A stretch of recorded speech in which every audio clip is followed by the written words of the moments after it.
RPGAD 2023, question numéro 24. Donc, le jeu de rôle le plus complexe ou simple joué.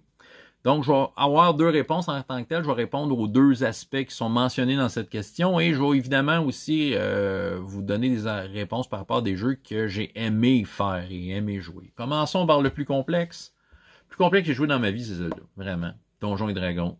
3e édition, 3.0. J'ai jamais switché à 3.5. J'ai toujours refusé. Je me suis dit, j'ai mis de l'argent dans 3.0. Mais de toute façon, à l'époque où c'est sorti 3.5, j'avais encore des campagnes à 3.0 et je vais vous dire, j'étais très heureux. OK?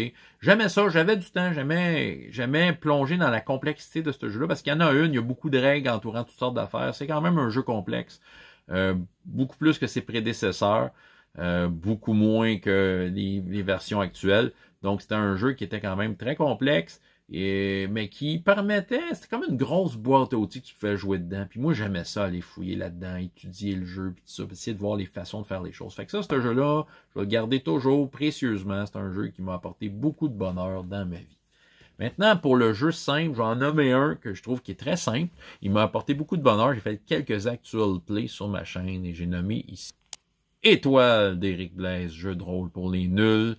C'est sa chaîne YouTube. Super de bon jeu qui simule en fait l'univers de Stargate.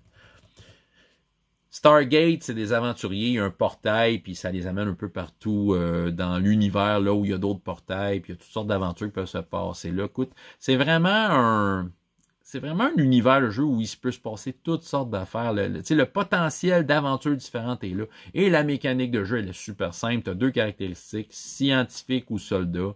Puis dans le fond, dépendant, c'est un jeu avec un D20. Tu roules égal ou moins si je me trompe pas.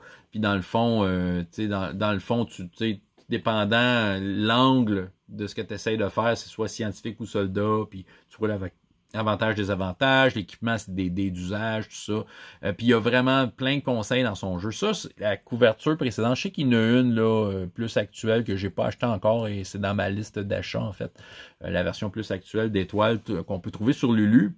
Encouragez-le, sérieusement, là, cet univers-là, c'est vraiment un beau potentiel d'aventure. Et même si on n'a jamais écouté Stargate, les explications sont super claires. On comprend très bien dans quoi qu'on s'embarque. C'est très le fun comme jeu. Moi, j'ai eu beaucoup de plaisir. Merci, Eric, pour ce merveilleux jeu de rôle appelé Étoile.